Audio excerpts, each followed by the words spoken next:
हिंदी गुरु academy में आप सभी का स्वागत, वंदन और अभिनंदन है मित्रों। इससे पहले मित्रों हमने अलंकार का टॉपिक लोड कर दिया है। उस वीडियो को आप लोग ज़रूर देखिए क्योंकि वहाँ से क्वेश्चन ज़रूर फंसेंगे, ये निश्चित है। शब्दालंकार और अर्थालंकार हमने दो भाग में, पहला भाग हमने शब्दालंकार और भाग 2 करके अर्थालंकार को अपलोड किया है। उदाहरण के भंडार हैं दोस्तों और समझाया भी अच्छे से गया है। उसके बाद आइए हम लोग आज टॉपिक लेकर आए हैं हिंदी में रस। रस जो है ये कहाँ से उत्पन्न, देखिए रस जो है अथर्ववेद से उत्पन्न हुआ है या माना गया है। ये भी प्रश्न पूछ सकता है टीजीटी या हायर की परीक्षाओं में कि रस जो है कहाँ से उत्पन्न हुआ है, अथर्ववेद से उत्पन्न हुआ है। रस की परिभाषा के बारे में हम लोग चर्चा करते हैं कि कविता पढ़ने और नाटक देखने से पाठक और श्रोता को जो असाधारण और अनिर्वचनीय आनंद की अनुभूति होता है वही रस है। क्या है कि कविता पढ़ने और नाटक देखने या पाठक और श्रोता को जो असाधारण और अनिर्वचनीय आनंद की अनुभूति होता है वही रस है। रस से पूर्ण वाक्य ही काव्य है। रस से पूर्ण वाक्य ही काव्य है। साहित्य दर्पण में काव्य की व्याख्या करते हुए आचार्य विश्वनाथ लिखते हैं कि वाक्यम रसात्मक काव्यम, अर्थात रसात्मक वाक्य को काव्य कहते हैं। क्या कहते हैं कि साहित्य दर्पण में विश्वनाथ लिखते हैं कि वाक्यम रसात्मक काव्यम, अर्थात रसात्मक वाक्य को काव्य कहते हैं। या जो है यहाँ पर है रस को काव्य की आत्मा कहा जाता है। बहुत इम्पॉर्टेंट है परीक्षाओं की दृष्टि से। ये भी प्रश्न पूछा गया है टीजीटी जैसी पीजीटी परीक्षाओं में कि वाक्यम रसात्मक काव्यम ये किसका है, तो ये जो है विश्वनाथ का है, आचार्य विश्वनाथ का है। ये भी पूछा जा सकता है कि रस को काव्य की आत्मा कहा है, किसने, विश्वनाथ ने रस को काव्य की आत्मा कहा है। आचार्य भरतमुनि को रस संप्रदाय का मूल प्रवर्तक माना जाता है।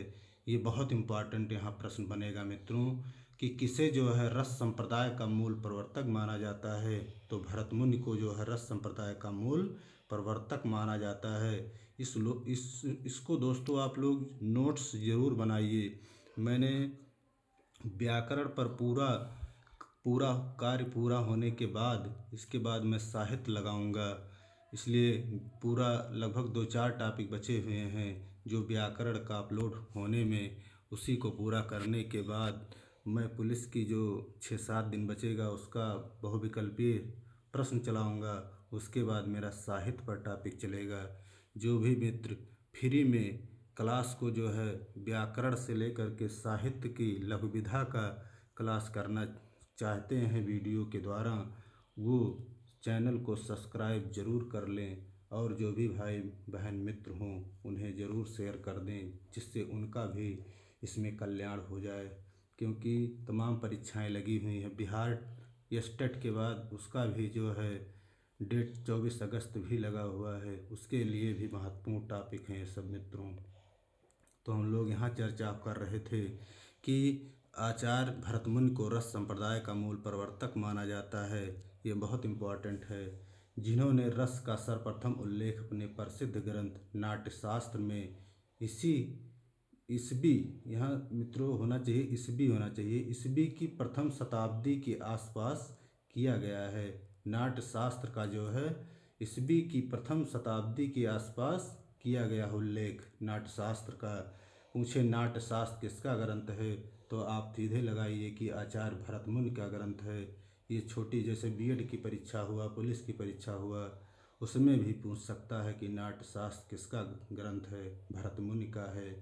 भरतमुनि के अनुसार परिभाषा है कि विभावानुभाव व्यभिचारी संयोगादरस निष्पत्ति। क्या है? विभावानुभाव व्यभिचारी संयोगादरस निष्पत्ति। इसमें क्या है 6 अध्याय, 6वें अध्याय में यह है कि विभावानुभाव व्यभिचारी संयोगादरस निष्पत्ति, अर्थात विभाव अनुभाव और व्यभिचारी भाव के संयोग से रस की निष्पत्ति होती है। ये बहुत महत्वपूर्ण पंक्ति है मित्रों भरतमुनि की, इसको जरूर आप लोग तैयार रखिए। यहाँ उसके बाद क्या है कि नाट्य शास्त्र के 6वें एवं 7वें अध्याय में वर्णन किया गया है किसका, भाव का वर्णन 6वें अध्याय में यहाँ हमने दर्शाया है मित्रों कि भाव का जो उल्लेख किया है भरतमुनि ने 6वें अध्याय में, और रस का वर्णन 7वें अध्याय में किया है। कुल नाट्य शास्त्र में 36 अध्याय हैं मित्रों। ये जो नाट्य शास्त्र है इसमें 36 अध्याय हैं। उसी में से 6वें अध्याय में आपका विभावानुभाव व्यभिचार संयोगादर्श निष्पत्ति है, और 6वें अध्याय में भाव का वर्णन है। पूछे भाव का वर्णन भरतमुनि ने किस अध्याय में किया है, 6वें अध्याय में, और रस का वर्णन किस अध्याय में किया है नाट्यशास्त्र के, तो 7वें अध्याय में। उसके बाद रस के 4 अंग हैं, रस के 4 अंग हैं, विभाव, अनुभाव, व्यभिचारी भाव या संचारी भाव, एक ही है मित्रों। ये भी पूछ सकता है कि टॉपिक मतलब क्वेश्चन में रख सकता है, या तो संचारी भाव रख दे या व्यभिचारी भाव रख दे, तो आप कंफ्यूजन मत होइएगा, एक ही है। व्यभिचारी भाव को ही संचारी भाव कहा गया है। उसके बाद चौथा है अस्थाई भाव। इसके बाद चौथा क्या है, अस्थाई भाव। रसों की संख्या 9 है। पूछे एग्जाम में पूछे, पुलिस की परीक्षाओं में जैसे पूछे कि रसों की संख्या, आप 9 ही लगाइएगा। हिंदी में रसों की संख्या 9 है। उसके बाद आइए हम लोग चर्चा करते हैं कि भरत मुनि के अनुसार रसों की संख्या, तो भरत मुनि के अनुसार रसों की संख्या 8 है। यहाँ भी प्रश्न बन सकता है, यदि भरत मुनि के अनुसार पूछे तो रसों की संख्या आप 8 लगाइए, यदि पूछे हिंदी में रसों की संख्या है तो सीधे आप 9 लगाइएगा मित्रों। भरत मुनि ने नाट्य शास्त्र में 8 रसों को मान्यता दी है। उन्होंने शांत रस को नाट्य प्रयोग में स्वीकार नहीं किया है, यानी अपने नाट्य शास्त्र में इसे स्वीकार नहीं किया है, बल्कि शांत रस को संचारी भाव के अंतर्गत रखा है। जो हमारा 9वां रस है शांत रस, इसको जो है भरत मुनि ने संचारी भाव के अंतर्गत रखा है। यहाँ पर भी जो है महत्वपूर्ण क्वेश्चन बन सकता है कि भरत किसने जो है शांत रस को संचारी भाव के अंतर्गत रखा है, तो भरत मुनि ने रखा है। शांत रस को रस विवेचन में सर्वप्रथम स्थान उद्भट ने दिया है। अगर प्रश्न पूछे कि शांत रस जो हमारा 9वां रस है उसे रस विवेचन में सर्वप्रथम स्थान किसने दिया, तो उद्भट ने दिया है। ये भी प्रश्न टीजीटी पीजीटी जैसी परीक्षाओं में बन सकते हैं। उसके बाद हम लोग आइए चर्चा करते हैं। आचार्य भरत मुनि ने नाट्य शास्त्र को पंचम वेद भी कहा है। ये भी बहुत महत्वपूर्ण प्रश्न है, क्वेश्चन बनता है यहाँ पर कि पंचम वेद जो है नाट्य शास्त्र में किसने कहा है, भरत मुनि ने कहा है। नाट्य शास्त्र में 36 अध्याय, इससे पहले हमने चर्चा किया है मित्रों कि नाट्य शास्त्र में कुल 36 अध्याय हैं तथा लगभग 5000 श्लोक हैं। भरत मुनि ने नाट्य शास्त्र में 10 गुण और 10 दोष तथा 4 अलंकार माने हैं। इनका 4 अलंकार है, यमक, उपमा, रूपक तथा दीपक अलंकार है। यमक, उपमा, रूपक तथा दीपक अलंकार भरत मुनि 4 अलंकार मानते हैं। 10 गुण माने हैं और 10 दोष माने हैं। उसके बाद है मित्रों भरत मुनि के अनुसार रस, एक तरफ हमने लिखा हुआ है रस और दूसरी तरफ अस्थाई भाव। देखिए श्रृंगार रस का अस्थाई भाव रति, ये भी क्वेश्चन यहाँ से बनते हैं कि किस रस, श्रृंगार रस का अस्थाई भाव क्या होता है। रति भी होता है, यहाँ ब्रैकेट में हमने भूल गए हैं मित्रों, यहाँ पर प्रेम भी होगा, रति का मतलब प्रेम भी होता है। और उसके बाद वीर रस का स्थायी भाव सा है, रौद्र रस का स्थायी भाव क्रोध है, विभत्स रस का स्थायी भाव जुगुप्सा या घृणा है, अद्भुत का स्थायी भाव विस्मय आश्चर्य है, हास्य का स्थायी भाव हास है, भयानक का स्थायी भाव भय है, करुण का स्थायी भाव शोक है। यही 8 रस हैं जो भरत मुनि ने यहाँ पर दर्शाने का प्रयास किया है। रस के प्रकार जो 9 दिए गए हैं, जो पूछे कि हिंदी में रसों की संख्या कितनी है, आप 9 लगाइए, वो भरत मुनि के अनुसार था। श्रृंगार रस का स्थायी भाव रत, यहाँ पर हमने प्रेम दर्शाया है मित्रों। वीर रस का स्थायी भाव सा है, रौद्र का स्थायी भाव क्रोध है, विभत्स रस का स्थायी भाव जुगुप्सा घृणा है, अद्भुत का स्थायी भाव विस्मय आश्चर्य है, हास्य का स्थायी भाव हास है, भयानक का भय है, करुण रस का स्थायी भाव शोक है, शांत रस का स्थायी भाव निर्वेद भी होता है, सम भी होता है और वैराग्य भी होता है। वैराग्य जो इसको उद्भट ने दिया है नाम, और सम को जो है विश्वनाथ ने इसका नाम दिया है। वात्सल रस को वत्सलता इसका स्थायी भाव होगा मित्रों। शक्ति भक्ति होगा यहाँ पे मित्रों। भक्ति का स्थायी भाव भक्त है। ये जो है रूप गोस्वामी ने दिया है इसका नाम, रूप गोस्वामी ने इसका नाम दिया है मित्रों। तो ये हमारे रस के प्रकार थे। इसके बाद हम लोग चर्चा करेंगे रस के अंग। भरत मुनि के रस सूत्र के अनुसार रस के निम्न 4 अंग माने गए हैं। नंबर 1 है विभाव, बहुत इम्पोर्टेंट है मित्रों। विभाव के 2 भेद हैं, एक क्या है आलंबन विभाव और एक दूसरा है उद्दीपन विभाव।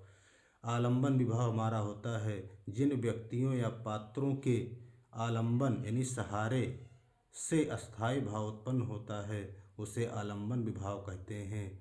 और आलंबन विभाव के 2 भेद हैं। ये जो आलंबन विभाव है इसके भी 2 भेद हैं, एक है आश्रय आलंबन और दूसरा है विषय आलंबन। बात का हम लोग देखते हैं आश्रय आलंबन। उसमें आश्रय आलंबन के मन में भाव जगते हैं तो वह आश्रय आलंबन कहलाता है। जैसे राम के मन में सीता के प्रति रति का भाव जगता है तो राम क्या है आश्रय हैं। क्या है राम आश्रय हैं। किसके प्रति जग रहा है सीता के प्रति, इसलिए सीता जो है विषय होंगे। अभी यहाँ पर विषय आलंबन में भी क्लियर हो जाएगा मित्रों। जिसके प्रति या जिसके कारण मन में भाव जगते हैं वह विषय आलंबन कहलाता है। जैसे राम के मन में सीता के प्रति रति का भाव जगते हैं तो सीता यहाँ विषय आलंबन होगा। आश्रय यहाँ पर राम है और विषय आलंबन क्या है सीता है। यहाँ पर दोनों को हमने जो है लिख दिया है अर्थात करके कि आश्रय राम हो गए, आश्रय आलंबन हो गया, और विषय सीता हो गई तो हमारा विषय आलंबन हो गया। इसके बाद है मित्रों दूसरा, उसमें 2 भेद थे जो है। तो दूसरा हमारा है उद्दीपन विभाव। उद्दीपन विभाव क्या करता है उद्दीप्त करता है। जैसे अस्थायी भाव को उद्दीप्त या तीव्र करने वाले कारण उद्दीपन विभाव हैं कहलाते हैं। जैसे सुंदर पुष्पित और एकांत उद्यान में शकुंतला को देखकर दुष्यंत के मन में रति भाव जागृत होता है, यहाँ शकुंतला क्या है आलंबन विभाव हैं। और पुष्पित तथा एकांत उद्यान क्या है उद्दीपन विभाव है। यानी क्या कर रहा है जो यहाँ पर पुष्पित और एकांत उद्यान जो वहाँ पर हैं वो क्या कर रहे हैं उद्दीपन का काम कर रहे हैं। शकुंतला क्या कर हैं आलंबन विभाव है। उसके बाद यहाँ पर भी और क्लियर हो जाएगा। अभी हम लोग समझते हैं कि राम पुष्प वाटिका में घूम रहे हैं और एक और जानकी यानी सीता जी आती हैं। एकांत और प्रातःकालीन वायु है, पुष्पों की छटा मन में मोह रही है। राम को जानकी जी की ओर देखने की इच्छा और फिर लज्जा से हर्ष रोमांच आदि होते हैं। इस सहारे वर्णन को सुनकर पाठक या श्रोता के मन में रति प्रेम जागृत होता है। तो यहाँ क्या हुआ जानकी जी आलंबन विभाव हैं। एकांत तथा प्रातःकालीन वाटिका दृश्य क्या कर रहा है उद्दीपन विभाव कर रहा है। यहाँ जो पुष्पों की छटा मन को मोह रही है वो क्या कर रही है कि उद्दीपन विभाव का काम कर रहा है। और हमारा जो है सीता यहाँ राम क्या है राम और जानकी या क्या है आलंबन विभाव है। और उद्दीपन का काम ये जो प्रातःकालीन वायु पुष्पों की छटा है वो कर रहा है मित्रों। उसके बाद हमारा दूसरा है अनुभाव।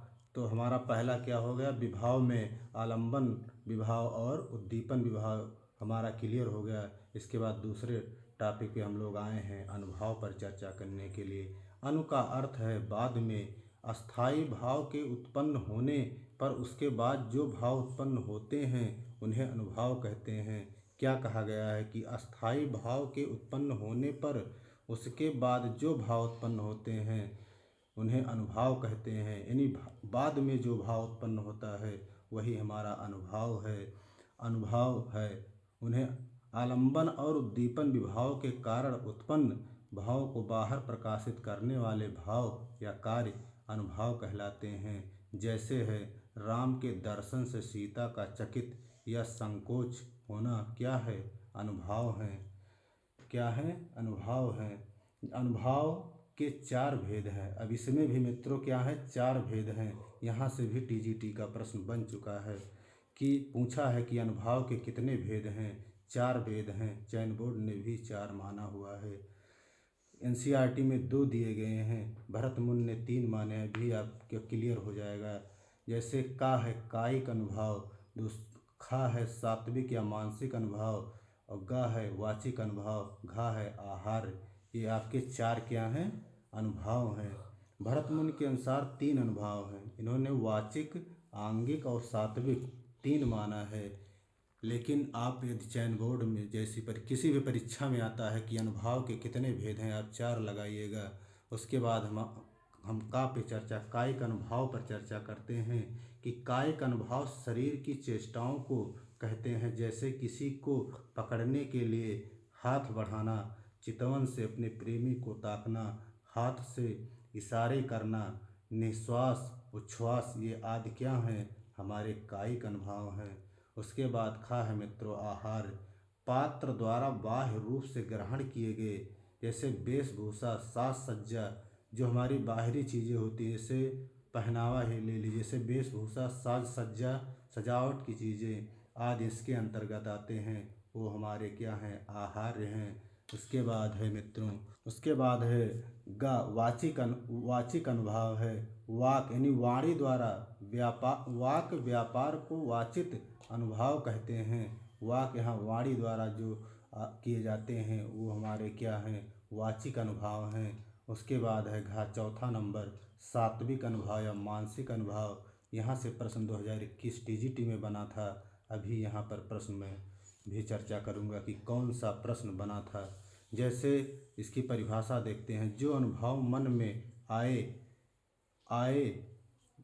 वह भाव के कारण, जो अनुभव मन में आए भाव के कारण स्वतः प्रकट हो जाते हैं, सात्विक अनुभव होते हैं। जैसे ये किसी चीज़ को देख करके जो हमारे मन में क्या होता है, एकाएक वो चीज़ें प्रकट हो जाती हैं, वो हमारे सात्विक या मानसिक अनुभव हैं। जैसे क्या है, पसीना आना, जैसे किसी चीज़ को देख करके चकित, मान लीजिए चकित हो गए और हमारे शरीर में क्या हुआ, पसीना से हम लथपथ हो जाते हैं, वही क्या है कि हमारा सात्विक और मानसिक अनुभव है।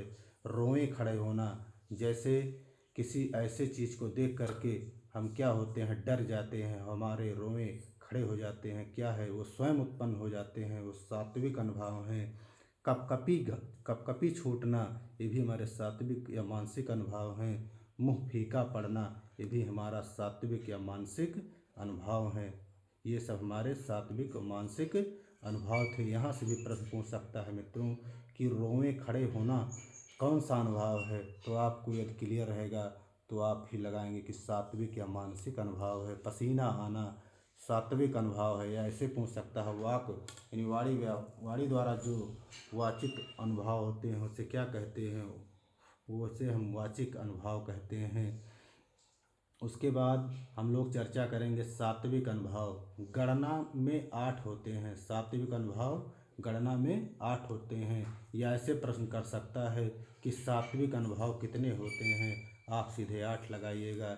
इसी में से मित्रों आपका ये जो पूछा था यहाँ पर, ये रोमांच, ये पूछा था कि कौन सा अनुभव है, इनमें से बनाया हुआ था प्रश्न विकल्प में कि इनमें से कौन सा सात्विक अनुभव नहीं है। तो एक आप 3 इसमें से दिया था और एक जो है आपका उसमें से नहीं था वही। तो इससे मित्रों आपका जब तक आप 8 क्लियर नहीं रखेंगे तब तक आपका जो है टीजीटी पीजीटी जैसी परीक्षाओं में सही नहीं होगा। तो हम लोग जानने का प्रयास करेंगे, इसको आप लोग ज़रूर तैयार रखिए। जो हमारे 8 सात्विक अनुभव हैं आपके दिमाग में होना चाहिए कि रोमांच, नंबर 1 रोमांच, नंबर 2 कंप, नंबर 3 स्वेद, नंबर 4 स्वरभंग, नंबर 5 अश्रु, नंबर 6 वैवर्ड, नंबर 7 स्तंभ और नंबर 8 प्रलय।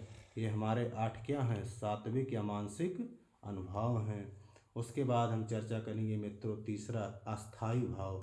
अस्थाई भाव, जो भाव हृदय में सदैव अस्थायी रूप से विद्यमान रहते हैं किंतु किसी कारण पाकर उद्बुद्ध होते हैं, उन्हें अस्थाई भाव कहा जाता है। जैसे क्या है मित्रों कि जो हमारे 9 या 8 जो माने गए हैं, जैसे भरतमुनि ने 8 अस्थाई भाव माना है, वैसे हमारे हिंदी में 9 जो अस्थाई भाव हैं, तो वो क्या होते हैं कि हमारे शरीर में विद्यमान रहते हैं। किसी परिस्थिति या किसी कारणवश जो है परिस्थितियाँ के अनुसार वो क्या होते हैं, उत्पन्न होते हैं। वही हमारे क्या हैं, अस्थाई भाव हैं। यहाँ पर लिखा गया कि स्थाई भावों की संख्या 9 है, लेकिन भरत मुनि ने जो अस्थाई भाव 8 माने हैं, उनमें रति, हास, क्रोध, शोक, क्रोध, उत्साह, भय, जुगुप्सा और विस्मय, ये हमारे जो है भरत मुनि के अनुसार जो ये अस्थाई भाव हैं। यहाँ यही अस्थाई भाव हैं। बाद में भरत मुनि ने सम या निर्वेद को भी अस्थाई भाव माना है। यानी जो शांत रस का अस्थाई भाव सम या निर्वेद या वैवर्ण्य है, उसको जो है यहाँ भी प्रश्न बन सकता है कि 9वां रस जो हमारा शांत रस है, उसमें जो उसका जो अस्थाई भाव सम, निर्वेद या वैवर्ण्य होता है, उसे जो है भरत मुनि ने अस्थाई भाव के अंतर्गत माना है। तो जी हाँ मित्रों, इसे माना हुआ है। इन 8 रसों के बाद जो है बाद में जो है भरत मुनि ने सम या निर्वेद को भी अस्थाई भाव माना है। यहाँ पर इसीलिए हमने दर्शाया हुआ है कि 9वें रस को जो है। लेकिन प्रश्न बनेगा कि भरत मुनि के अनुसार रसों की संख्या कितनी है, तो आप 8 लगाइएगा। ये इस तरह प्रश्न बन सकता है कि भरत मुनि ने जिस 9वें रस को अस्थाई भाव के अंतर्गत माना है, वो कौन सा रस है, तो आप सीधे लगाइएगा कि रस पूछेगा तो शांत रस, नहीं तो अस्थाई भाव पूछे तो सम, निर्वेद या वैवर्ण्य लगाइएगा मित्र। चौथा हमारा है व्यभिचारी भाव। हमारा है व्यभिचारी भाव या संचारी भाव। जो भाव मन के अल्पकाल तक संचरण करके चले जाते हैं, वह संचारी भाव कहलाते हैं। इन्हीं का दूसरा नाम व्यभिचारी भाव है। ये अस्थाई भाव को पुष्ट करके क्षण भर में गायब हो जाते हैं। संचारी भाव की परिभाषा भी आप लोग थोड़ा क्लियर रखें, जिससे क्लियर हो रहे कि जो भाव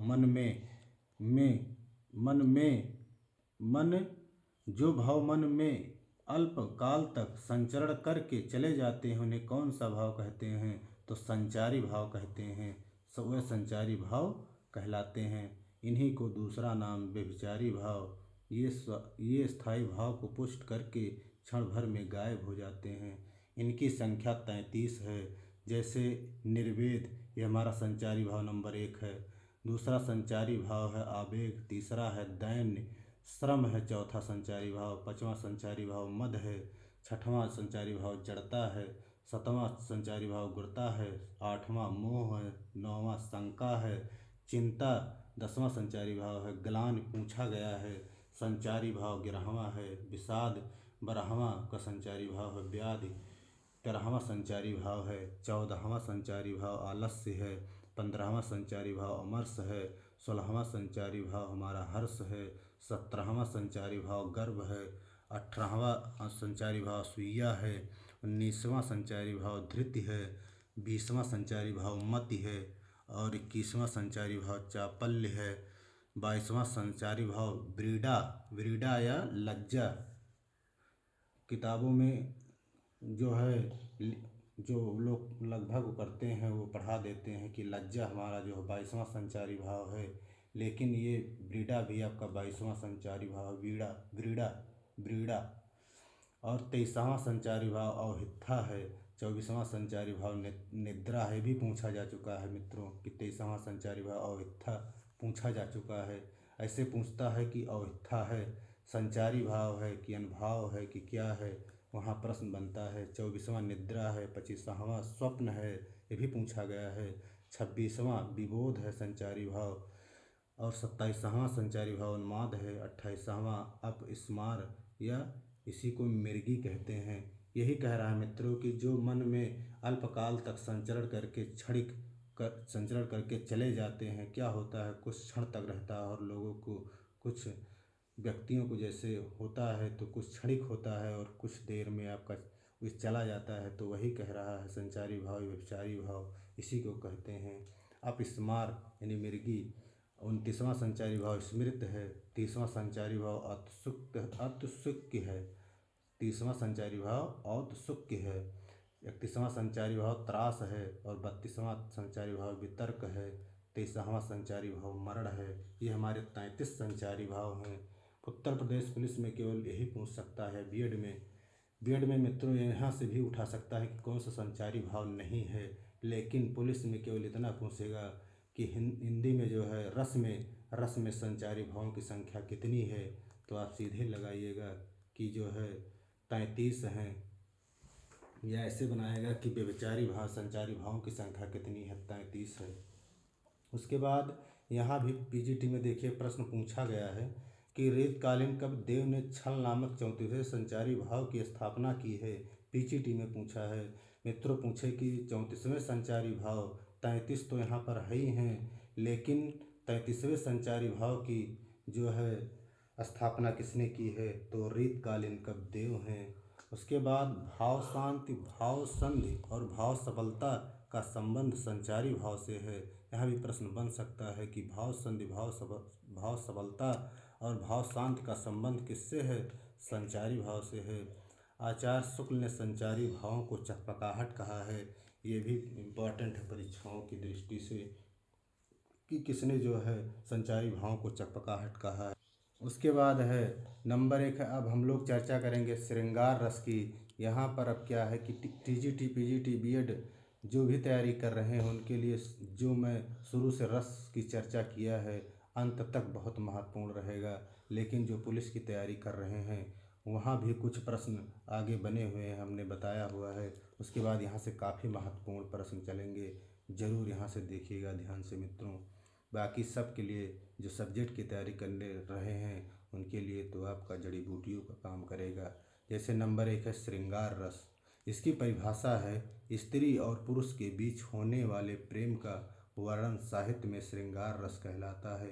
श्रृंगार रस का स्थायी भाव रत या प्रेम है, आगे हम लोग चर्चा किए हैं। श्रृंगार रस को रसराज कहा जाता है। श्रृंगार रस को रसराज कहा जाता है। ये भी बहुत इम्पोर्टेंट है कि किस रस को रसराज कहा जाता है, तो श्रृंगार रस को जो है श्रृंगार रस को रसराज कहा जाता है। श्रृंगार रस के 2 प्रकार का होता है। श्रृंगार रस 2 प्रकार का होता है। नंबर 1 संयोग श्रृंगार, नंबर 2 वियोग श्रृंगार। अब देखिए हम लोग चर्चा करेंगे संयोग श्रृंगार। नायक नायिका के मिलने के प्रसंग में संयोग श्रृंगार होता है। संयोग श्रृंगार का हमने यहाँ पर दो उदाहरण दिया हुआ है। नंबर 1 है राम का रूप निहारत जानकी कंकन के नग की परछाएं, अर्थात इसमें जो है संयोग मिलन की बात हो रही है, क्योंकि राम के रूप को जानकी जो है कंकन के जो उसमें नग लगा हुआ है उसकी परछाई में प्रभु श्री राम को निहार रही हैं, इसलिए क्या है यहाँ संयोग और मिलन की बात हो रही है। इसमें क्या है, दूसरा उदाहरण जो संयोग श्रृंगार का है, कहत नटत रीझत खिझत मिलत खिलत लज्जात और भरे भवन में करत हैं नयनन ही सो बात। पंक्ति से ही क्लियर है मित्रों कि यहाँ पर संयोग श्रृंगार रस है। उसके बाद हम लोग दूसरा चर्चा करेंगे वियोग या विप्रलंभ श्रृंगार। इसी वियोग श्रृंगार को हम विप्रलंभ श्रृंगार भी कहते हैं। यहाँ नायक नायिका के वियोगावस्था का वर्णन होता है, वहाँ वियोग श्रृंगार विप्रलंभ श्रृंगार होता है। जैसे है निस्दिन बरसत नयन हमारे, यहाँ पर क्या है वियोग की बात हो रही है। दूसरा है उदाहरण हे खग मृग हे मधुकर श्रेणी तुम देखी सीता मृग नयनी। इसमें भी जो है किसी के माध्यम से जो है पूछा जा रहा है कि क्या तुमने सीता को देखा है, इसीलिए यहाँ पर क्या है वियोग श्रृंगार है। हे खग मृग हे मधुकर श्रेणी तुम देखी सीता मृग नयनी है। तीसरा उदाहरण है वियोग श्रृंगार का प्यू सो कहो संदेशड़ा हे भौरा हे काग सो धन बिरही जर मुई तेहिक धुआं मोहि लाग। यहाँ पर भी जो है क्या है वियोग श्रृंगार जो है क्योंकि भौरे के द्वारा जो है संदेश के माध्यम से इसमें जो है दर्शाया गया है कि प्यू सो कहो संदेशड़ा हे भौरा हे काग सो धन बिरही जर मुई तेहिक धुआं मोहि लाग। ये भी आपका वियोग श्रृंगार है। उसके बाद चौथा उदाहरण वियोग श्रृंगार का, ये बहुत इम्पॉर्टेंट है। सूरदास की पंक्ति है कि अति मलिन वृषभानु कुमारी, अधमुख रहत उरध नहीं चितवत, ज्यों गए हारे थकित जुआरी, छूटे निहुर बदन को मिलाने, ज्यों नलिनी हिमकर की मारी। यहाँ पर इस पंक्ति में वियोग श्रृंगार है मित्रों।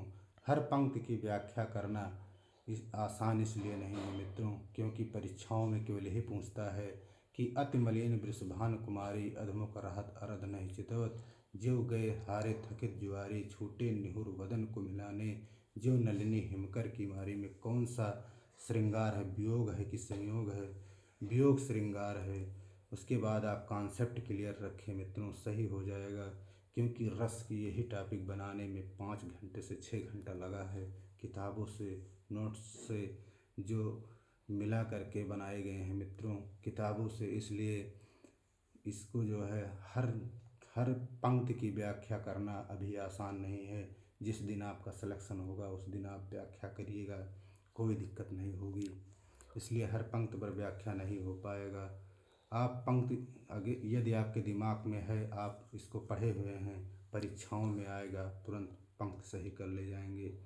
इससे बाहर पंक्ति नहीं आएगा मित्रों, पंक्ति इसी से आएगा, निश्चित है। उसके बाद दूसरा है हास्य रस। वाणी, चेष्टा या विकृत आकार आदि के वर्ण से उत्पन्न हास्य की परिपक्व अवस्था को हास्य रस कहते हैं। हास्य रस का स्थायी भाव है हास्य या हंसी। जैसे क्या है? बिंध के वासी, उदाहरण नंबर 1, बिंध के वासी उदासी तपोव्रत धारी, महाबिनु नारी दुखारे, गौतम तियतर तुलसी सो कथा, सुनि मैं मुनि वृंद सुखारे। ये क्या है? हास्य रस है यहाँ पर। उसके बाद दूसरा है आधा पात बबूल का, तामे तनिक पिसान, लाला जी करने लगे छठे क्षमा से दान। ये आधुनिक काल में जो है आप लोग पढ़े होंगे मित्रों, इसको बताइएगा कि किसकी पंक्ति है और किसके इसे कब कहा गया है, किससे संबंधित कहा गया था। कि आधा पात बबूल का, तामे तनिक पिसान, लाला जी करने लगे छठे क्षमा से दान। हास्य रस का बात है कि बताइए जो है छठे समास से दान, ये क्या है? हास्य रस है इसमें, इसलिए हास्य रस की पंक्ति है। तीसरा उदाहरण है शिला सब चंद्रमुखी, है शिला सब चंद्रमुखी, परते पद मंजुल कंज तिहारे, और कीही भली रघुनायक जो करुणा करि कानन को पगुधारे। ये भी हास्य रस है, ये भी पंक्ति पूछा गया है कहीं पर मित्रों। तीसरा है रौद्र रस। अब हम लोग रौद्र रस पे चर्चा करेंगे। किसी व्यक्ति के द्वारा क्रोध में किए गए अपमान आदि से उत्पन्न भाव की परिपक्वता अवस्था को रौद्र रस कहते हैं। रौद्र रस का स्थायी भाव क्रोध है। जैसे आंखें लाल होना, ओंठ काटना, दांत पीसना, अस्त्र शस्त्र उठाना। ये जैसे क्या है? कोई यहाँ क्या कह रहा है? कोई किसी को जैसे क्या हुआ कि अपमानित कर रहा हो, या कोई ऐसी बात किसी व्यक्ति के द्वारा किसी व्यक्ति को कही गई हो कि उसके जो है क्या होता है, आंखें लाल हो जाती हैं, ओंठ काटना, दांत पीसना, अस्त्र शस्त्र तक उठा लेते हैं। वहाँ क्या है? रौद्र रूप जो है अपना लेते हैं, वहाँ हमारा रौद्र रस है मित्रों। इसका जो है इस रस से में क्या है? अनुभव है। ये क्या हमारे हैं? आंखें लाल होना, ओंठ काटना, दांत पीसना, अस्त्र शस्त्र उठाना, ये सब क्या हैं? इस रस के, रौद्र रस के अनुभव हैं जो हमारे शरीरों में रहते हैं और किसी के माध्यम से परिस्थिति के अनुसार क्या होते हैं? उत्पन्न हो जाते हैं। जैसे उदाहरण है, जो तुम्हार अनुशासन पाओ, बहुत इम्पोर्टेंट है। कंदुक इहु ब्रह्मांड उठाओ, काचो घट जिम डारो फोरी, और सको मेर मूलक जिम तोरी। यहाँ पर जो है कह रहे हैं, जो तुम्हार अनुशासन पाओ, कंदुक इहु ब्रह्मांड उठाओ। यहाँ पर जो है मित्रों आपका क्या है? रौद्र रूप है। यहाँ जो है लक्ष्मण जो है राम से जो है, लक्ष्मण क्या कह रहे हैं? राम से जो है यहाँ पर संबंध, इसका अर्थ हमने बहुत क्लियर करने का प्रयास नहीं किया है मित्रों। ये तुलसीदास की पंक्ति है, लेकिन ये जो है लक्ष्मण जो है प्रश्न कर रहे हैं राम से कि जो तुम्हारा अनुशासन पाओ, कंदुक ब्रह्मांड उठाओ, काचो घट जिम डारो फोरी, सको मेर मूलक जिम तोरी। यहाँ हमारा रौद्र रस है। दूसरा उदाहरण है, श्री कृष्ण के वचन सुन अर्जुन क्रोध से जलने लगे, सब शोक अपना भूल कर करतल युगल मलने लगे। करतल युगल मलने लगे, मलने लगे। ये क्या है आपका रौद्र रस है। यानी श्री कृष्ण के वचन से कुछ सुन करके अर्जुन क्रोध से जलने लगे और सब शोक अपना भूल कर करतल युगल मलने लगे। आपका जो है रौद्र रस है। तीसरा उदाहरण, संसार देखो अब हमारे शत्रु रण में मृत पड़े, करते हुए यह घोषणा वे हो गए उठकर खड़े। पंक्तियाँ मित्रों ये आपका क्या है, पढ़ने से ही क्लियर हो जाएगा कि आपका रौद्र रस है, कौन सा रस है। लेकिन यदि आपका इस पंक्ति पर अभ्यास रहेगा मित्रों तभी आप सही कर पाएंगे। इसलिए आपको वीडियो ज़रूर मेरा पूरा देखिएगा, क्योंकि इसको बहुत मेहनत कर करके और सटीक किताबों से मिला करके इसको बनाया गया है। ज़रूर फंसेगा परीक्षाओं में। चौथा है विभत्स रस। घृणा उत्पन्न करने वाले अमांगलिक, अश्लील या दृश्यों या वस्तुओं के चित्रण में विभत्स रस है। जैसे इसका स्थायी भाव जुगुप्सा या घृणा होता है। विभत्स रस में क्या होगा, घृणा या जुगुप्सा, घृणा की बात होगी। जैसे उदाहरण है, आंखें निकाल उड़ जाते, क्षण भर उड़कर आ जाते, सौ जीभ खींच कर कौवे चुभला चुभला कर खाते, भोजन में स्वाद लगे मुर्दे, भोजन में स्वाद लगे मुर्दे थे, भू पर लेटे खा मांस चाट लेते थे, चटनी सम बहते बेटे। यहाँ पर जो है क्या है, विभत्स घृणा की बात की जा रही है। यहाँ पर आंखें निकाल उड़ जाते, क्षण भर उड़कर आ जाते, सौ जीभ खींच कर कौवे।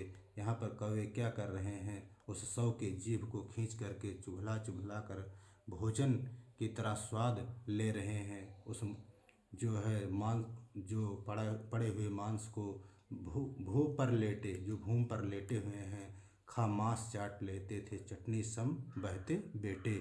यहाँ पर क्या हो रहा है, घृणा विभत्स जुगुप्सा की बात कर रहा है, इसलिए हमारा यहाँ विभत्स रस है। दूसरा उदाहरण है विभत्स रस का, सिर पर बैठो काग आँख दो खात निकारत, खींचत जीभ स्यार अतिह आनंद उर्धारत, गिद्ध जांघ कह खोद खोद के मांस उचारत, और स्वान आंगुरिन काट काट के खात बिदारत। इसको भी पढ़ेंगे मित्रों, पंक्ति से ही क्लियर हो जाएगा कि विभत्स रस है, यहाँ घृणा की बात हो रही है। उसके बाद हम लोग चर्चा करेंगे मित्रों वीर रस का। जैसे साह नामक स्थायी भाव, साह नामक स्थायी भाव जब विभावादि के संयोग से परिपक्व कर रस रूप में परिणत होता है तब वहाँ वीर रस होता है। जैसे इसका स्थायी भाव सा होता है, वीर रस का स्थायी भाव। वीर रस के 4 भेद हैं, युद्धवीर, दानवीर, दयावीर, धर्मवीर। ये परीक्षा में पूछा गया है मित्रों कि वीर रस के कितने भेद हैं। युद्धवीर, दयावीर, दानवीर, धर्मवीर टीजीटी पीजीटी की परीक्षाओं की दृष्टि से बहुत महत्वपूर्ण है। और जो पुलिस की तैयारी कर रहे हैं केवल पंक्ति उदाहरण देखें और ये क्लियर रखें कि किस रस में पूछा गया है पंक्ति, आपका जरूर सही हो जाएगा और ज़रूर यहाँ से फंसेंगे। इस पंक्ति जो है, जैसे उदाहरण है नंबर 1 वीर रस का, जय के दृढ़ विश्वास युक्त थे दीप्तमान जिनके मुखमंडल, पर्वत को भी खंड खंड कर रज कर देने को चंचल, फड़क रहे थे अति प्रचंड भुज दंड शत्रु मर्दन को बिहल, और ग्राम ग्राम से निकल निकल कर ऐसे युवक चले दल के दल। यहाँ पर क्या है, पंक्तियों से ही लग रहा है कि वीर रस है। ग्राम ग्राम से निकल निकल कर ऐसे युवक चले दल के दल। क्या हो रहा है, वीर रस, उत्साह हो रहा है, कई लोगों का साथ मिल रहा है, पूरे गांव के लोग निकल रहे हैं। दूसरा उदाहरण है, बुंदेले हर बोलो के मुख हमने सुनी कहानी थी, खूब लड़ी मर्दानी वह तो झांसी वाली रानी थी।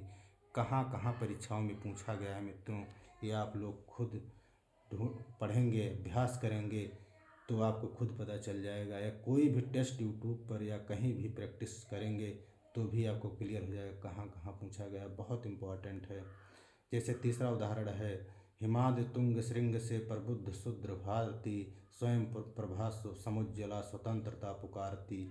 ये जो है वीर रस है, ये किसकी पंक्ति है जो टीजीटी पीजीटी तैयारी कर रहे हैं मित्रों, कमेंट में करें, इसको भी कमेंट करें कि इसकी किसकी पंक्ति है।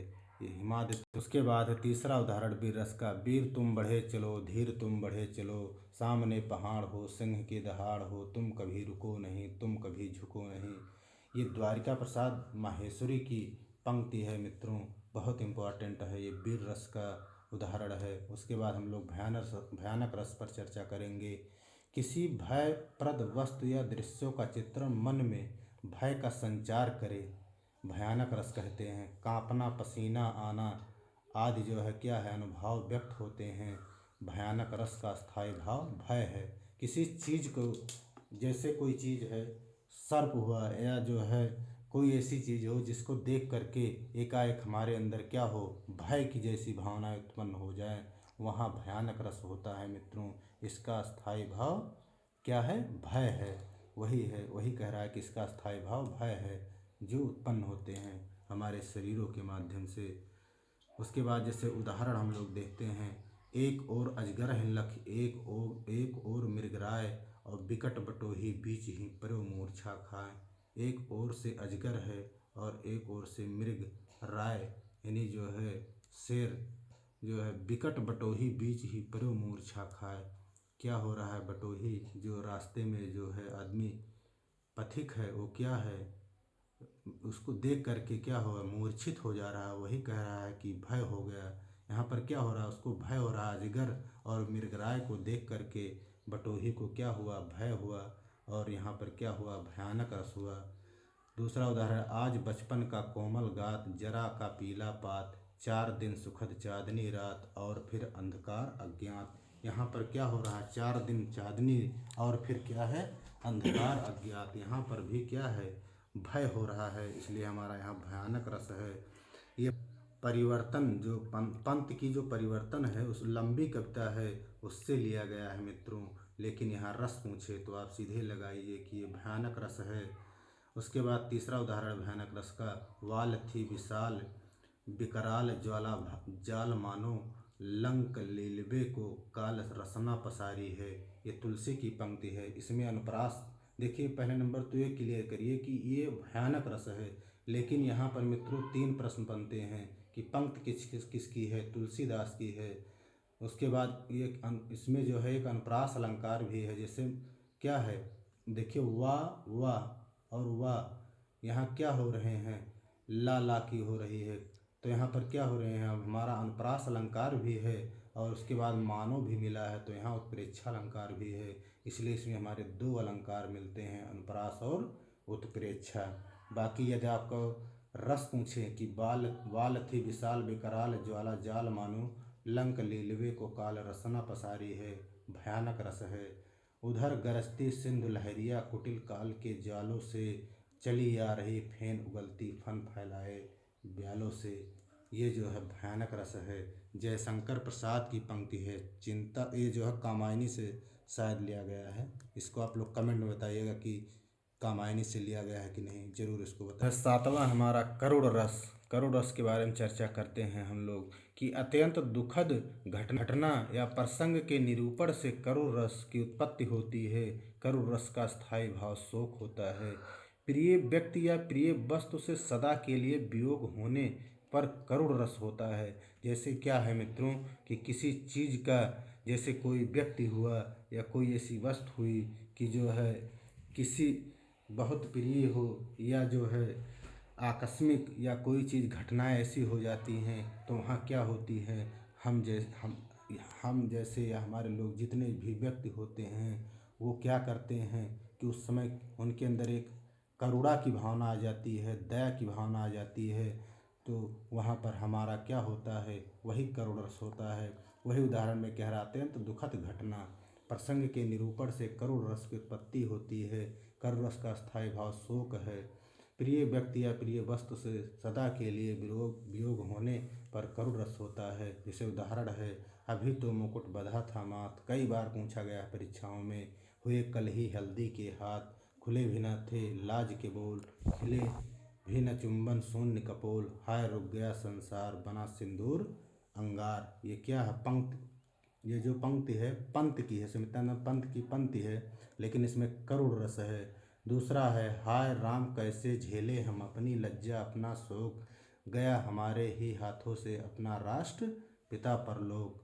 यहाँ पर देखिए पंक्ति से ही क्लियर है कि यहाँ पर करुण की भावना हो रही है। कह रहे हैं कि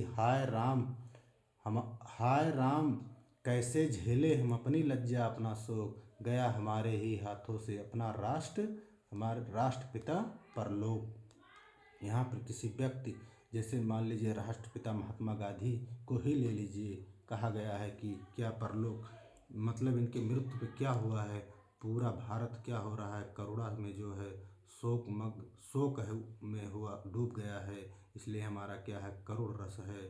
जैसे तीसरा, दुख ही जीवन की कथा रही, क्या कहूँ आज जो कही नहीं, यहाँ भी करुण रस है, क्योंकि निराला ने अपनी बेटी सरोज के लिए सरोज स्मृति में यह पंक्ति लिखी है। दुख की भावना है इसमें, करुण रस है। जैसे देख सुदामा की दीन दशा, करुणा करके करुणा निधि रोए। यहाँ ये पंक्ति आज ये परीक्षा में पूछा गया, हमने यहाँ पर लिखना भूल गए मित्रों, ये शायद टीजीटी या पीजीटी में पूछा गया है, करुण रस है।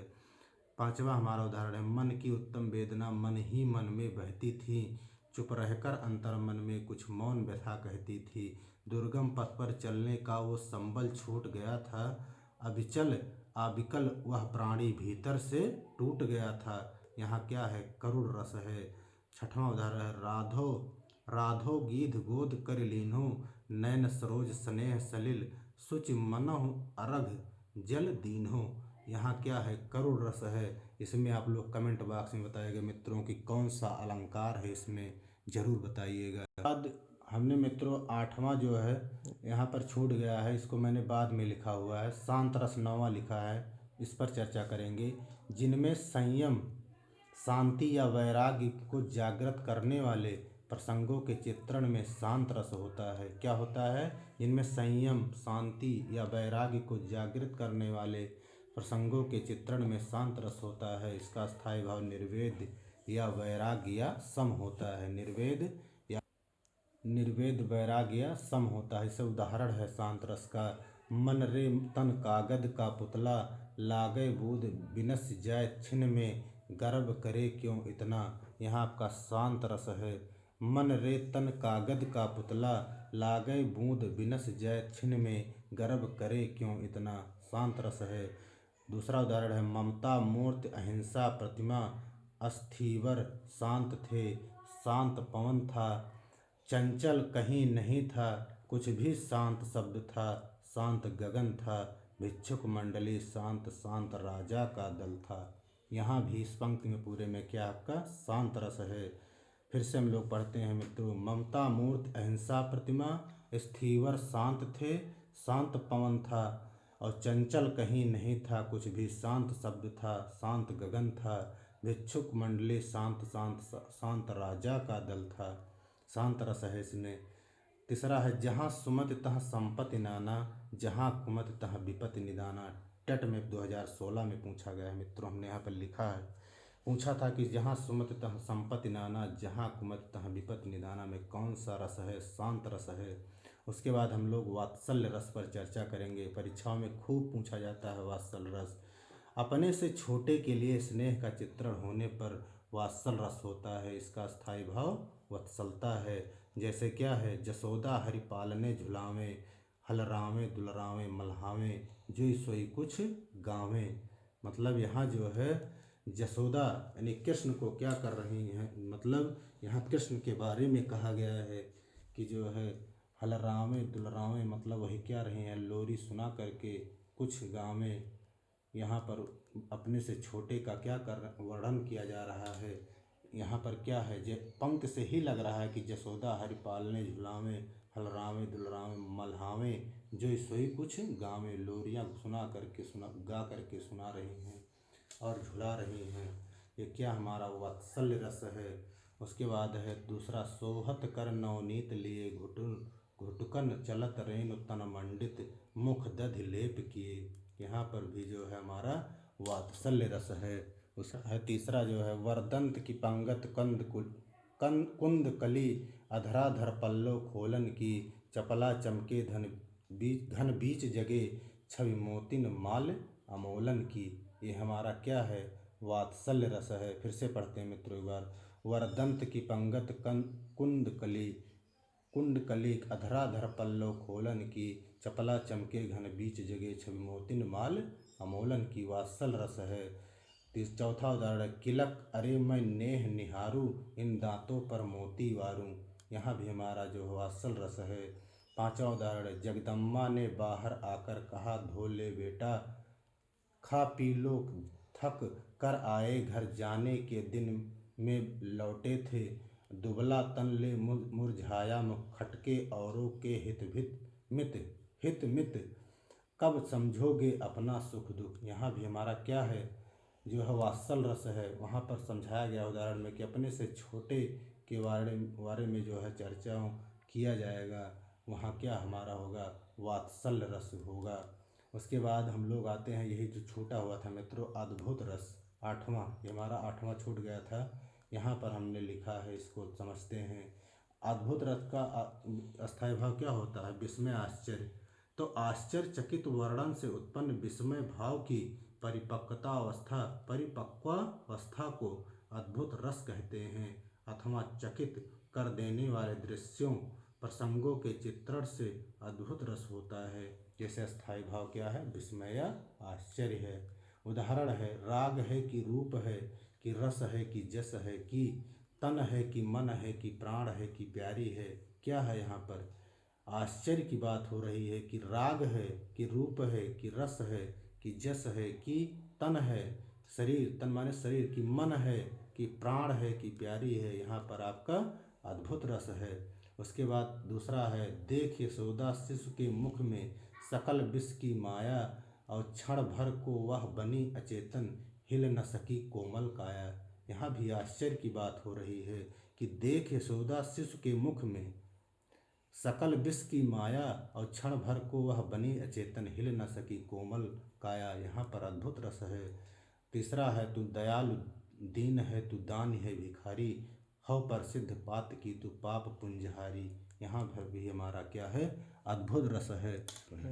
इसके बाद हम लोग मित्रों जो है रस पर चर्चा की, उसमें ही रस के ही टॉपिक में तो हमने जो है रस, इसके पहले चर्चा किया है, रस का ही टॉपिक है। लेकिन पुलिस की भर्ती और बीएड का भी एंट्रेंस आने की वजह से हमने जो है इसको बाद में लिखा है।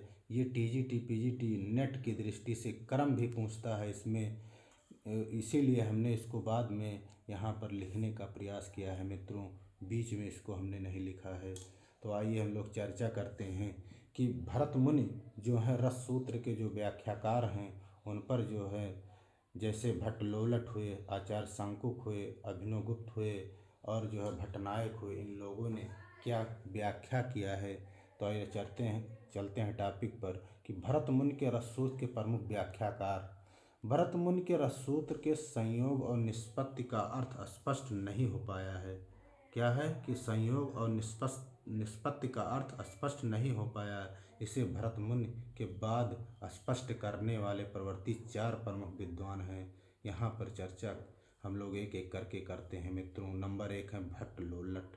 भट्टलोलट का उत्पत्तिवाद या आरोपवाद है। क्या है? उत्पत्तिवाद या आरोपवाद। प्रश्न बनता है यहाँ पर कि उत्पत्तिवाद या आरोपवाद किसका है? भट्टलोलट का है। 9वीं सदी है, नेट की दृष्टि से महत्वपूर्ण है, क्रम पूछता है मित्रों कि तो भट्टलोलट के बारे में चर्चा करते हैं कि इन्होंने भरत मुनि के रस सूत्र पर क्या व्याख्या किया है। आचार्य भट्टलोलट ने भरत मुनि के रस लक्षण के संदर्भ में कहा है कि संयोग का अर्थ संबंध और निष्पत्ति का अर्थ उत्पत्ति बताया है। इन्होंने जो उनका संयोग और निष्पत्ति का अर्थ स्पष्ट नहीं हो पाया था, उस पर पहले विद्वान जो है भट्टलोलट, उन्होंने कहा कि संयोग का अर्थ संबंध है और निष्पत्ति का अर्थ उत्पत्ति है। भट्टलोलट पर मीमांसा दर्शन का प्रभाव है। बहुत महत्वपूर्ण प्रश्न यहाँ बनता है, पुलिस में भी पूछ सकता है या बीएड में पूछ सकता है, मीमांसा दर्शन का प्रभाव किस पर पड़ा? तो भट्टलोलट पर। भट्टलोलट उपचायवाद से संबंधित है, पूछ सकता है उपचायवाद से संबंधित कौन है? भट्टलोलट हैं। उसके बाद दूसरा है दूसरे आचार्य हैं। आचार्य शंकुक का इनका अनुमितवाद है, 9वीं शती है।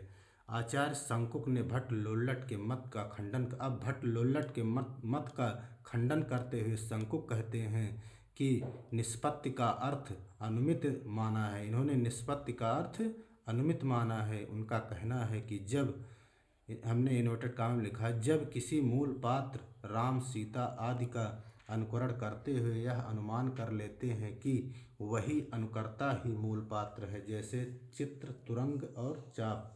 अर्थात जिस प्रकार चित्र में बने घोड़े को हम घोड़ा ही समझते हैं, इसी प्रकार मूल नायक का अभिनय करने वाले अभिनेता को हम मूल नायक समझते हैं। भरतमुनि सूत्र के संयोग में से उनका तात्पर्य अनुमान से है, अर्थात शंकुक पर न्याय दर्शन का प्रभाव है। यहाँ पर निकल कर आता है मित्रों कि इनका तात्पर्य क्या है, अनुमान है, और इनका दर्शन जो है न्याय दर्शन है। उसके बाद तीसरा आचार्य पर हम लोग चर्चा, भट्ट नायक या इनका है क्या दर्शन, वो है भोक्तिवाद या भोगवाद। भट्ट नायक का जो है भोक्तिवाद या भोगवाद है। ये 11वीं शती के हैं। यह भरतमुनि के रसूल की व्याख्या करने वाले तीसरे महत्वपूर्ण विद्वान भट्टनायक ने निष्पत्ति का अर्थ भुक्ति माना है। अब इन्होंने क्या माना, हमने यहाँ पर इन्वर्टेड कामा में नहीं किया है, इसको आप लोग नोट्स बनाइएगा तो जरूर कर लीजिएगा कि निष्पत्ति का अर्थ भुक्ति। यहाँ भी प्रश्न बनता है कि भुक्ति किसने माना, वही कह रहा भुक्तिवाद या भोगवाद। भुक्ति माना अर्थात भोग से लगाया। इनका कहना है कि रस का उपभोग वास्तव में वह सा हृदय करता है जो काव्य का श्रवण, पाठन या दर्शन करना है। भट्ट नायक ने ही पहली बार साधारणीकरण की व्याख्या किया था। यहाँ से प्रश्न आ चुका है कि साधारणीकरण की व्याख्या पहली बार किसने किया था, तो भट्ट नायक ने किया था। भट्ट नायक पर सांख्य दर्शन का प्रभाव है।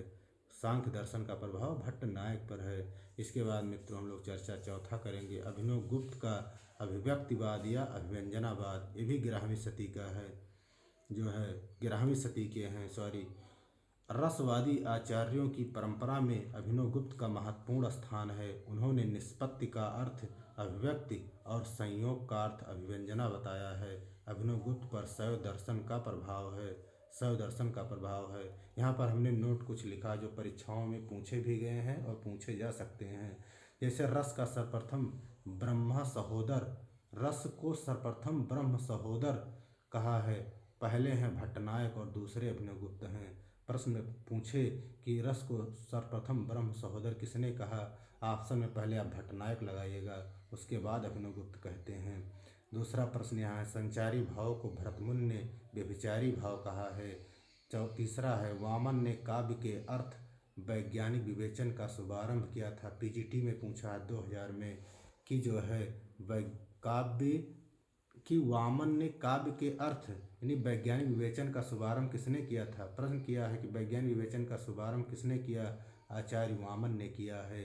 व्यक्ति विवेक जो महिम भट्ट का है, यहाँ भी प्रश्न आ सकता है, ये पूछ सकता है तो ये भी पूछ सकता है कि ध्वनि सिद्धांत के विरोध में लिखा है। जो व्यक्ति विवेक है महिम भट्ट का, वो किसके सिद्धांत पर लिखा है, तो ध्वनि सिद्धांत के विरोध में लिखा है व्यक्ति विवेक। रस को नाटक तक सीमित रखने का विरोध अभिनव गुप्त ने किया था। पूछ सकता है कि रस को नाटक तक सीमित रखने का विरोध किसने किया, अभिनव गुप्त ने किया। फिर प्रश्न बनता है कि रस सूत्र के संबंध में अंतिम प्रामाणिक तथा बहुमत व्याख्या अभिनव गुप्त ने की है। फिर उसके बाद है, शांत रस को प्रधान रस माना है अभिनव गुप्त ने। बहुत इंपॉर्टेंट है कि किसने शांत रस को प्रधान रस माना है, अभिनव गुप्त। के बाद हम लोग जो चर्चा चारों आचार्यों के बारे में किए हैं वहाँ पर, उसके बाद हम लोग यहाँ हमने दर्शाया है कि कौन से आचार्य किस पर व्याख्या किए, किसका दर्शन है, कौन सा समय है। तो हम लोग देख लेते हैं कि रस सूत्र के प्रमुख व्याख्याकारिक दृष्टि में एक तरफ दर्शन हमने लिखा है, एक तरफ व्याख्याकार, व्याख्या उनका क्या है, समय क्या है। जैसे मीमांसा दर्शन भट्ट लोल्लट का है, इनका व्याख्या जो उत्पत्तिवाद या आरोपवाद अभी लोग पढ़ के आ रहे हैं, 9वीं शती है। न्याय दर्शन शंकुक का है, अनुमितवाद इनकी व्याख्या है, 9वीं शती है। सांख्य दर्शन भट्टनायक का है, व्याख्याकार हैं। भुक्तिवाद या भोगवाद इनका है और 11वीं शती है। शैव दर्शन का प्रभाव अभिनव गुप्त पर है। व्याख्याकार हैं, इनकी व्याख्या है अभिव्यक्तिवाद या अभिव्यंजनावाद, 11वीं सदी के हैं।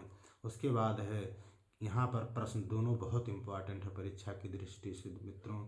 रस विवेचन में चित्त तुरंग न्याय की कल्पना सबसे पहले शंकुक ने की थी। यहाँ पर फिर दूसरा प्रश्न बनता है कि शुक्ल जी ने कहा है, आचार्य रामचंद्र शुक्ल जी ने कहा है कि अभिव्यंजनावाद को भारतीय वक्रोक्तिवाद का विलायती उत्थान कहा है। ये प्रश्न कहीं पूछा गया है कि अभिव्यंजनावाद को भारतीय वक्रोक्तिवाद का विलायती उत्थान किसने कहा है? आचार्य शुक्ल ने कहा है। ये हमारे टॉपिक थे मित्रों रस। इसके बाद हम जो है छंद हमारा बचा हुआ है, मिश्र वाक्य सरल वाक्य बचे हुए हैं और कुछ टॉपिक बचे हैं। इसको अपलोड करने के बाद मैं जो है साहित्य पर फिर टॉपिक अपलोड करूँगा। प्लीज़ दोस्तों, यदि जो लोग बीएड की तैयारी कर रहे हैं पूरा वीडियो देखें। जितना ये समय मत देखें कि कितने घंटे का है। यदि पूरा वीडियो देख लेंगे तो 50 नंबर जो बीएड में आएगा निश्चित ही फंसेगा। प्लीज़ वीडियो को पूरा देखिए और उसके बाद देखने के बाद यदि अच्छा लगे तो लाइक करिए, सब्सक्राइब करिए, शेयर करिए। मित्रों, जय हिंद, जय भारत।